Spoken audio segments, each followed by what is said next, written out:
Hello guys, welcome to our YouTube channel reel flix. तो guys आज हम बॉलीवुड के एक न्यूली रिलीज सीजन को कवर करेंगे जो कि नेटफ्लिक्स पर हाल ही में रिलीज हुआ है और इस सीजन का नाम है हीरा मंडी द डायमंड बाजार। सीजन के स्टार्ट में हम एक तवाइफ रिहाना को देखते हैं जो कि लाहौर के शाही महल में रह रही होती है, जिसे एक नवाब ने उसे तोहफे में दिया था। उसके साथ उसकी बहन मलिका भी रह रही होती है। दरअसल मलिका के एक बेटा हुआ था जो कि उसकी बहन रिहाना ने उसे बताए बिना ही एक नवाब को बेच दिया। जब रिहाना को इस बात का पता चलता है तो वो उससे काफी गुस्सा होती है और कहती है कि एक दिन मैं तुमसे ये सब कुछ छीन लूंगी जो तुम्हारे पास है। रिहाना का अफेयर नवाब जुल्फिकार के साथ चल रहा होता है, इसलिए मलिका उस नवाब को अपने काबू में कर लेती है और अब उस नवाब का अफेयर मलिका के साथ चल रहा होता है। जब रिहाना को इस बात का पता चलता है तो वो मलिका को कहती है कि अब तुम मुझसे नहीं बच पाओगी, लेकिन मलिका पहले ही रिहाना के सर पर कुचन रखकर उसका सांस रोके उसे मार देती है। पीछे से वो नवाब जुल्फिकार भी वहां पर आ जाता है। क्योंकि अब उसका अफेयर मलिका के साथ चल रहा था, इसलिए वो उसका साथ देता है और रिहाना की लाश को मलिका के साथ मिलकर लटका देता है ताकि लोगों को लगे कि इसने खुदकुशी की है। रिहाना की 9 साल की बेटी फरीदन ने उसकी लाश को लटकाते हुए देख लिया था, लेकिन वो बच्ची थी और वो कुछ नहीं कर सकती थी, इसलिए लोगों को लगता है कि इसने सच में खुदकुशी ही की है। लेकिन पुलिस वालों को ये मर्डर लग रहा था, इसलिए उन्होंने एक फाइल तैयार की जिसके अंदर उन्होंने सारे सबूत और मलिका के फिंगरप्रिंट्स भी रख लिए। लेकिन वहां पर नवाब जुल्फिकार आते हैं और वो पुलिस वालों को काफी सारे पैसे देकर वो फाइल उनसे खरीद लेते हैं और वो मलिका के सुपुर्द कर देते हैं। अब मलिका ही शाही महल की सबसे बड़ी तवाइफ थी। वो फरीदन को भी बेच देती है ताकि वो उसके साथ बगावत ना करे। वो अपनी बहन वहीदा को भी अपने साथ कर लेती है। उसने वहीदा से वादा किया था कि वो उसे अलहदा एक महल देगी, लेकिन वो उसे नहीं देती। जब वहीदा उसे मांगने जाती है तो नवाब जुल्फिकार वहां पर बैठे होते हैं जो कि उसे कहते हैं कि तुम्हें कुछ नहीं मिलेगा। वहीदा फिर उन्हें धमकाती है और कहती है कि अगर तुम लोगों ने मुझे महल ना दिया तो मैं पुलिस में जाकर पुलिस वालों को सच बता दूंगी कि तुम लोगों ने ही रिहाना को मारा है। ये सुनकर नवाब जुल्फिकार काफी गुस्से में आ जाते हैं। वो उसके ऊपर एक चाकू से वार करते हैं और उसके मुंह के ऊपर एक निशान बन जाता है जिसके अंदर से खून आने लगता है। अब कहानी कुछ साल बाद की दिखाई जाती है जब मलिका जान की उम्र और वहीदा की उम्र बढ़ चुकी थी, लेकिन वहीदा के मुंह पर अभी भी वो दाग था और शाही महल पर भी अभी भी मलिका जान का ही कंट्रोल था। मलिका जान का एक आदमी जो कि नवाबों को वहां पर लाता है, आज वो एक अंग्रेज को लेकर आया था। वो अंग्रेज मलिका जान से कहता है कि इस सीडी के जरिए से मैं आपकी बड़ी बेटी बिबो जान का एक ऑडियो रिकॉर्ड करना चाहता हूं, जिसके जरिए से उनकी आवाज पूरे लाहौर में ही नहीं बल्कि पूरे मुल्क में सुनाई देगी। लेकिन मलिका जान कहती है कि अगर लोगों को बिबो जान का गाना सुनना है तो उन्हें हीरा मंडी में आना होगा। हम ऐसे किसी की आवाज को नहीं बेचते, वैसे भी ये आवाज खास लोगों के लिए ही है। उसके बाद हम देखते हैं कि बिबो जान एक नवाब के सामने परफॉर्म कर रही होती है और उसका अफेयर भी उसी नवाब मलिक के साथ चल रहा होता है। उसके बाद हम मलिका जान की सबसे छोटी बेटी आलम को देखते हैं जिसे शायरी का बहुत ज्यादा शौक था और वो शायर बनना चाहती थी, लेकिन मलिका जान इसके लिए तैयार नहीं थी। वो कहती हैं कि तवाइफ की बेटी तवाइफ ही बनती है, ना कि शायर। साइमा जब आलम को एक हार पहना रही होती है तो गलती से वो हार टूट जाता है जिसके अंदर 101 मोती थे। वो सारे मोती इकट्ठे करते हैं, फिर वो हार लेकर मलिका जान के पास जाती है और कहती है कि ये हार हमसे गलती से टूट गया। मलिका जान जब उसके मोती गिनती है तो उसमें से एक मोती कम होता है। मलिका जान आलम से कहती है कि इसके अंदर से एक मोती कम है, अगर तुम लोगों ने वो मुझे ढूंढ कर ना दिया तो मैं साइमा को बेच दूंगी। साइमा उनकी नौकरानी थी। फिर आलम ज़ेब उस ठंडे पानी में जाती है और उस मोती को बाहर निकाल आती है। क्योंकि अब आलम भी काफी बड़ी हो गई थी, इसलिए मलिका जान कहती है कि अब तुम्हारी भी नथतुराई होगी, यानी कि उसकी पहली परफॉर्मेंस। लेकिन आलम का सपना था कि वो एक शायर बने, इसलिए वो इनकार कर देती है। उसके बाद हम एक और तवाइफ लज्जो को देखते हैं जो कि मलिका जान के लिए काम करती थी और मलिका जान भी उसे अपनी बेटी समझती थी। फिर लज्जो और बिबो जान आलम को समझाती हैं कि तुम्हारे पास कोई और ऑप्शन नहीं है, तुम्हें तवाइफ ही बनना होगा। लेकिन आलम उनकी बात सुनने के लिए तैयार नहीं थी। लज्जो फिर बिबो जान को बताती है कि उसे जोरावर नवाब से प्यार हो गया है और वो भी उसे प्यार करते हैं। उसके बाद हम एक नवाब ताजदार को देखते हैं जो कि अभी अभी लंदन से अपनी पढ़ाई करके आए थे। ताज की दादी फिर ताज को कहती हैं कि मेरी ख्वाहिश है कि तुम भी हीरा मंडी जाओ और वहां जाकर प्यार करना सीखो। लेकिन ताज कहता है कि मैं किसी ऐसी जगह पर नहीं जाऊंगा जहां पर प्यार की कदर नहीं होती, मैं खुद ही प्यार करना सीख लूंगा। उसके बाद हम एक ब्रिटिश ऑफिसर कार्टराइट को देखते हैं जो कि मलिका जान के पास गया था। वो मलिका जान से जाकर कहता है कि आज रात मेरे घर पर एक फंक्शन है जिसके लिए मुझे आपकी एक तवाइफ चाहिए। लेकिन मलिका जान कहती हैं कि वो किसी भी आम पार्टी के लिए अपनी तवाइफ को नहीं देंगी। ये सुनकर कार्टराइट काफी गुस्से में आ जाता है। वो कहता है कि आपको ये इनकार भारी पड़ेगा, इसलिए वो भी मलिका जान को बर्बाद करना चाहता था। फिर वो उस्ताद जी यानी कि उसी आदमी को बुलाता है जो कि एक अंग्रेज आदमी को लेकर आया था। वो उस्ताद जी से कहता है कि उसे मलिका जान के हर राज के बारे में बताओ। उसके बाद हम देखते हैं कि मलिका जान ताजदार बलोच के घर एक फंक्शन पर जा जा रही होती हैं। वो आलम से भी कहती हैं कि मेरे साथ आओ, लेकिन आलम बीमारी का बहाना बनाकर कहती है कि मैं नहीं जाऊंगी। लेकिन जब आलम को मलिका जान के जरिए से पता चलता है कि वहाँ पर एक मुशायरा भी है, तो आलम कहती है कि क्या मैं भी आपके साथ चलूं? तो मलिका जान कहती है कि नहीं, तुम्हारी तबीयत ठीक नहीं, तुम यही रुको। लेकिन आलम चुपके से मलिका जान की गाड़ी के पीछे छुपकर चली जाती है। जब वहाँ पर मुशायरा हो रहा होता है तो उसकी मुलाकात ताजदार से होती है।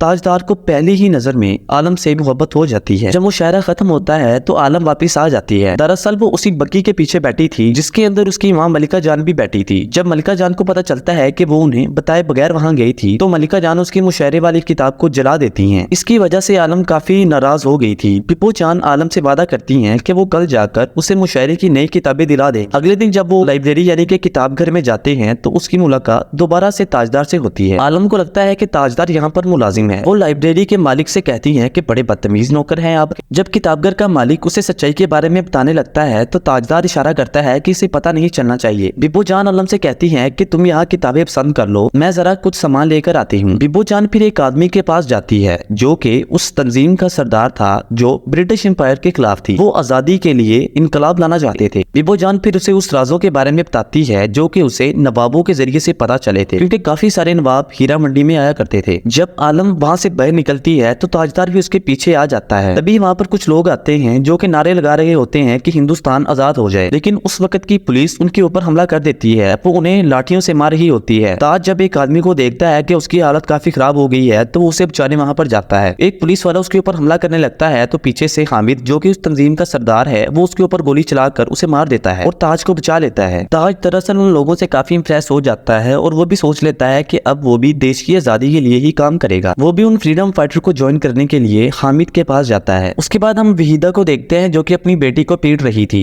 दरअसल वहीदा की बेटी को भी उसी नवाब के साथ प्यार था जिसके साथ वहीदा प्यार करती थी। वहीदा हर वक्त गुस्से में रहती थी क्योंकि उसे उसका महल नहीं मिला था और वो अपना गुस्सा अपनी बेटी पर निकालती थी। अगले सीन में हम देखते हैं कि मलिका जान कहीं जा रही होती है, तभी वहाँ पर फरीदन आ जाती है जो कि रेहाना की बेटी थी। वो हूबहू रेहाना के जैसी थी। फरीदन फिर मलिका जान से कहती है कि मैं अपनी माँ का बदला लेकर आऊंगी, मैं तुमसे हर चीज छीन लूंगी जो तुम्हें प्यारी है। फरीदन ने नवाब के जरिए से शाही महल के सामने वाला महल खरीद लिया था और वो अब वहाँ पर रहने वाली थी। फिर वो उस्ताद जी को भी खरीद लेती है और वो मलिका जान के बारे में हर चीज का पता कर लेती है। उस्ताद जी के जरिए से उसे पता चलता है कि कार्टराइट नाम का ब्रिटिश ऑफिसर भी मलिका जान पर काफी गुस्सा है। फिर वो उस्ताद जी से कहती है कि मेरी कार्टराइट से मुलाकात करवाओ। फिर वो कार्टराइट से मिलने जाती है और उसे बताती है कि किस तरह मलिका जान ने उसकी माँ को मारा था और फरीदन चाहती है कि कार्टराइट उसकी माँ का केस दोबारा से ओपन करे, लेकिन कार्टराइट कहता है कि उसके पास कोई सबूत नहीं है और जब तक उसके पास कोई सबूत नहीं है वो दोबारा से केस को रीओपन नहीं कर सकता। फरीदन कार्टराइट पर डोरे डालना शुरू कर देती है और कार्टराइट भी उसके झांसे में आ जाता है। जब ये बात मलिका जान को पता चलती है कि फरीदन कार्टराइट के पास गई है और अपनी माँ का केस दोबारा से ओपन करवाना चाहती है तो मलिका जान काफी परेशान हो जाती है। वो जुल्फिकार साहब के पास बैठी थी। जुल्फिकार नवाब उससे कहता है कि क्या तुम्हारे पास वो फाइल है जो मैंने तुम्हें दी थी और कहा था कि इसे संभाल कर रखना? तो मलिका जान कहती है कि हाँ, वो फाइल मेरे पास संभाल कर ही रखी हुई है। नवाब जुल्फिकार उसे गले से पकड़ कर कहता है अगर वो फाइल फरीदन के हाथ लग गई तो हम बर्बाद हो जाएंगे और हम में से कोई बच नहीं पाएगा। फिर मलिका जान वहीदा के पास जाती है और उसे कहती है कि मैंने तुम्हें एक फाइल दी थी, क्या वो फाइल तुम्हारे पास है? वहीदा कहती है कि हाँ, वो फाइल तो मैंने उसी वक्त जला दी थी जब आपने कहा था कि इसे जला दो। उसके बाद हम लज्जो को देखते हैं जिसने काफी सारी शराब पी थी और वो अपने होशो हवास में नहीं थी क्योंकि लज्जो जिस नवाब से प्यार करती थी वो किसी और से शादी करने वाला था। दरअसल अपनी शादी पर जोरावर ने लज्जो को ही बुलाया था कि वो वहाँ पर आकर नाचे। बिब्बो कहती है कि लज्जो तुम्हारी जगह मैं चली जाऊंगी, लेकिन लज्जो कहती है कि नहीं, मैं इतना सच कर जाऊंगी कि कारी साहब ये कहें कि लज्जो क्या तुम्हें इससे शादी मंजूर है? उसके बाद लज्जो वहाँ पर जाकर डांस करने लगती है। डांस करते करते वो जोरावर के पास चली जाती है और जोरावर से बताती है कि वो उससे कितना प्यार करती है, लेकिन जोरावर उसे धक्के मारकर वहाँ से बाहर निकालने लगता है। तो वहाँ पर मलिका जान आ जाती है और कहती है कि तुम्हें इससे माफी मांगनी होगी, मेरी तवाइफ के साथ ऐसा कोई नहीं कर सकता, इसलिए तुम इससे माफी मांगो। जोरावर कहता है कि मैं किसी तवाइफ से माफी क्यों मांगूं?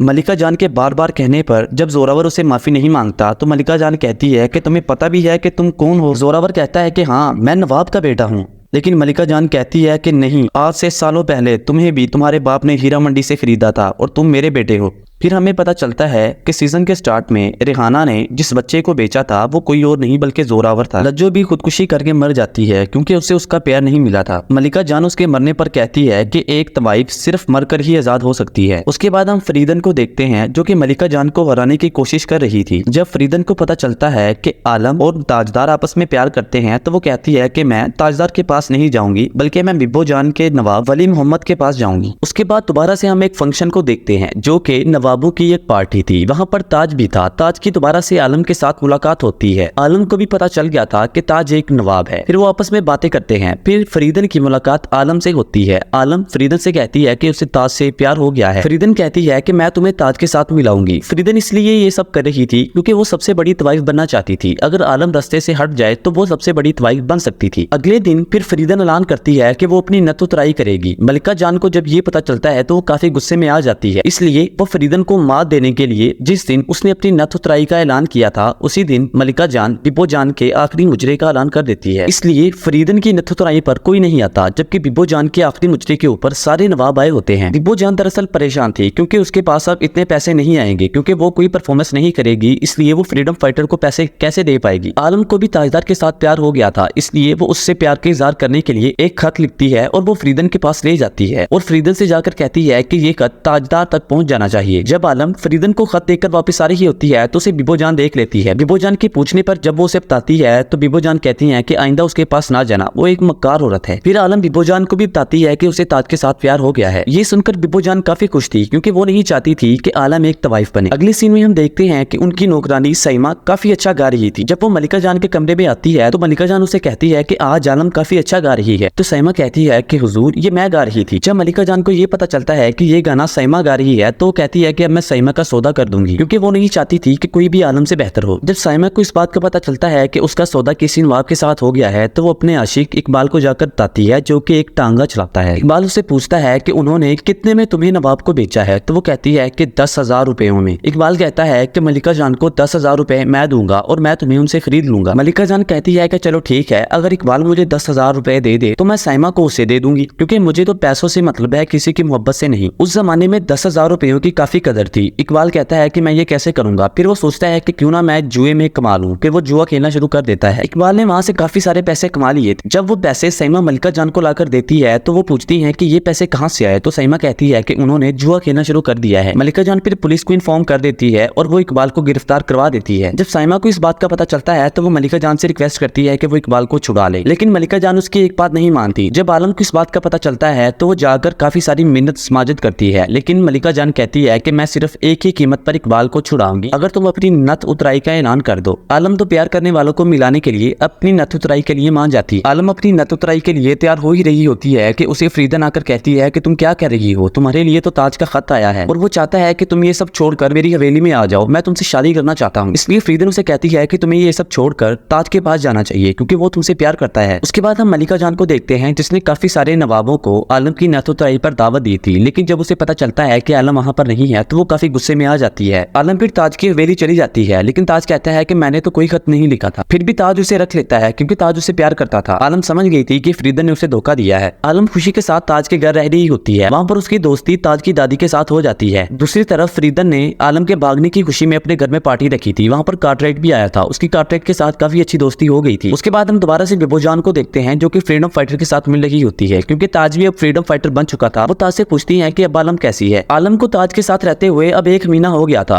मलिका जान को भी पता चल गया था कि आलम कहाँ पर है। फिर वो ताज के घर जाती है और सबको बता देती है कि आलम मेरी यानी एक तवाइफ की बेटी है। ये सुनकर ताज के सारे घर वाले ताज से नाराज थे। जब उसके डैड को ये बात पता चलती है तो वो ताज से कहते हैं कि इसे छोड़ दो, लेकिन ताज कहता है कि मैं इससे प्यार करता हूँ। उसके डैड फिर उसे घर से निकाल देते हैं। फिर ताज अपने दूसरे घर में शिफ्ट हो जाता है जो कि उसके अपने नाम था। ताज और आलम का प्यार बढ़ता जा रहा था। वो वहाँ पर काफी इंजॉय करते हैं। ताज एक फ्रीडम फाइटर बन चुका था, इसलिए वो वहाँ पर प्लानिंग भी करते हैं कि वो कैसे ब्रिटिशर्स को मारते। फिर ताज वहाँ पर एक पार्टी रखता है जिसमें फरीदन भी आई हुई थी। फरीदन आलम से बात करती है तो आलम उससे बात नहीं करती क्योंकि आलम नाराज थी कि उसने उसे झूठा खत क्यों दिया। फरीदन कहती है कि चलो किसी बहाने तुम्हारी इसके साथ मुलाकात तो हो गई और अब तो तुम दोनों प्यार भी करते हो। आलम कहती है कि तुम यहाँ से चली जाओ। फरीदन फिर उनके घर की तलाशी शुरू कर देती है। उसे वहाँ पर कुछ इंपॉर्टेंट डॉक्यूमेंट्स मिलते हैं जिसके अंदर सारा प्लान था कि कैसे वो ब्रिटिशर्स के सामान को लूटेंगे। फरीदन फिर कार्टराइट से एक सौदा करती है। वो कहती है कि मैं तुम्हें एक राज बताऊंगी, इसके बदले में तुम मलिका जान को गिरफ्तार करोगे। कार्टराइट कहता है कि ठीक है। जब फरीदन उसे बता देती है तो ब्रिटिश फाइटर उनके ऊपर हमला कर देते हैं। वो उस अड्डे पर पहुंच गए थे जहां पर उन्होंने अपना सामान रखा हुआ था, लेकिन वो वहां से बचकर अपने घर आ गए थे। लेकिन फ्रीदन कहती है तुम दोबारा से ताज की हवेली में छापा मारो, वहां पर तुम्हें काफी सारे सबूत मिल जाएंगे। जब आलम को पता चलता है कि पुलिस वहां पर हमला कर रही है तो वो डॉक्यूमेंट्स को छुपाने लगती है, लेकिन तभी वहां पर कार्टराइट आ जाता है। वो आलम को गिरफ्तार कर लेता है। वो आलम को काफी टॉर्चर करता है, लेकिन आलम उसे कुछ नहीं बताती। जब ताज को इस बात का पता चलता है कि कार्टराइट ने आलम को गिरफ्तार कर लिया है तो ताजदार कहता है कि मैं आलम को हर कीमत पर छुड़ा कर रहूंगा। उस बेचारी को तो कुछ पता भी नहीं है और ना ही वो किसी चीज में मुलविस है। लेकिन हामिद उसे कहता है कि तुम्हें प्यार या देश में से एक चीज को चुनना होगा। अगर तुम पुलिस के पास गए तो हमारा सारा मिशन फेल हो जाएगा। कार्टराइट ने ताजदार उसके डैड को भी जेल में बुलाया था क्योंकि उसे ताजदार पर भी शक था। फिर वो ताजदार से पूछता है कि तुम्हारी वाइफ के ऊपर संगीन इल्जामात हैं। ताजदार कहता है कि मुझे कुछ नहीं पता, मैं तो घर पर नहीं रहता था सारा दिन, अगर इसका कोई प्लान है तो मुझे नहीं पता। इस पर ताज को तो छोड़ दिया जाता है, लेकिन आलम को काफी टॉर्चर किया जाता है। जब मलिका जान को इस बात का पता चलता है कि आलम कार्टराइट की कैद में है तो वो काफी गुस्से में आ जाती है और वो उदास भी हो जाती है क्योंकि आलम उनकी बेटी थी। जब मलिका जान कार्टराइट के ऑफिस में पहुंचती हैं तो कार्टराइट कहता है कि तुम्हें यहाँ पर डांस करना होगा, फिर मैं आलम को छोड़ दूंगा। आलम को छुड़ाने के लिए मलिका जान मान जाती है। वो वहाँ पर नाचती हैं और गाना भी गाती हैं। फिर सारे पुलिस वाले मिलकर मलिका जान को काफी टॉर्चर करते हैं। कार्टराइट फिर आलमजेब को छोड़ देता है, लेकिन मलिका जान पूरी तरह टूट गई थी। फिर कार्टराइट जब फ्रीदन को ये बात बताता है कि उसने मलिका जान के साथ क्या किया तो फ्रीदन को भी काफी गुस्सा आ जाता है। वो कार्टराइट से बात करना छोड़ देती है। बिबो जान फिर एक ब्रिटिश ऑफिसर के साथ दोबारा से अफेयर चलाती है और उसे राज गुलवा लेती है। बिबो जान को फिर वहाँ से पता चलता है कि उन्होंने अपना असला कहाँ पर रखा है। जब वो वहाँ से आ रही होती है तो उसकी मुलाकात ताज से होती है। बिबो जान को ताज के ऊपर काफी गुस्सा था क्योंकि ताज ने आलम को जेल में ही छोड़ दिया था और वहाँ पर सारा झूठ बोला था। बिबो जान कहती है कि शर्म करो, वो तुम्हारे बच्चे की माँ बनने वाली है। जब ताज को इस बात का पता चलता है तो वो घर आकर कहता है कि वो आलम से ही शादी करेगा। उसकी दादी तो मान जाती है, लेकिन उसके डैड नहीं मानते। फिर वो अपने डैड से कहता है कि आप चाहें या ना चाहें मैं आलम से ही शादी करूंगा। फिर उसकी दादी मलिका जान के पास आलम का हाथ मांगने जाती है। मलिका जान पहले तो इनकार कर देती है, लेकिन बाद में वो मान जाती है। वो कहती है कि चांद रात को अगर 10 बजे से पहले आप लोग यहाँ ना आए तो मैं आलम को दुल्हन नहीं एक तवाइफ बना दूंगी। वो मान जाते हैं। चांद रात को ताज तैयार होकर अपनी दादी के साथ जब घर से निकल रहा होता है तो उसके डैड पुलिस को बता देते हैं कि ताज एक फ्रीडम फाइटर है, पुलिस उसे गिरफ्तार करने आई थी। ताज अपने डैड से कहता है कि आप इतनी नीची सोच के मालिक हैं। उसकी दादी भी उसके डैड से कहती है कि इन पुलिस वालों को रोक लो, अगर ताज ने शादी ना की तो उस बच्चे की जिंदगी बर्बाद हो जाएगी। तुम दो प्यार करने वालों को जुदा क्यों कर रहे हो। ताज के डैड कहते हैं कि एक तवाइफ मेरे घर की बहू कभी नहीं बनेगी। फिर वो पुलिस वालों से कहता है कि इसे गिरफ्तार करके ले जाओ। पुलिस वाले ताज को अपने साथ ले जाते हैं। जब मलिका जान को इस बात का पता चलता है तो वो कहती है कि मोहब्बत की यही सजा होती है। जब फ्रीदन को इस बात का पता चलता है तो उसे काफी बुरा लगता है। वो कार्टराइट के पास जाती है और उसे अपनी बातों में फंसाने की कोशिश करती है, लेकिन कार्टराइट उसकी बातों में नहीं आता। फिर वो ताजदार से जाकर कहती है कि तुम्हें जो कुछ पता है इसे बता दो, ये तुम्हें छोड़ देगा। उधर आलम तुम्हारा इंतजार कर रही है। ताज कुछ नहीं बताता। पुलिस वाले उसे इतनी बेदर्दी से मारते हैं कि ताज की वहां पर मौत हो जाती है। जब आलम को इस बात का पता चलता है तो वो सदमे में चली जाती है। मलिका जान को भी इस बात का काफी बुरा लग रहा था कि आलम की क्या हालत हो गई है। उसके बाद फ्रीदन मलिका जान से मिलने आती है।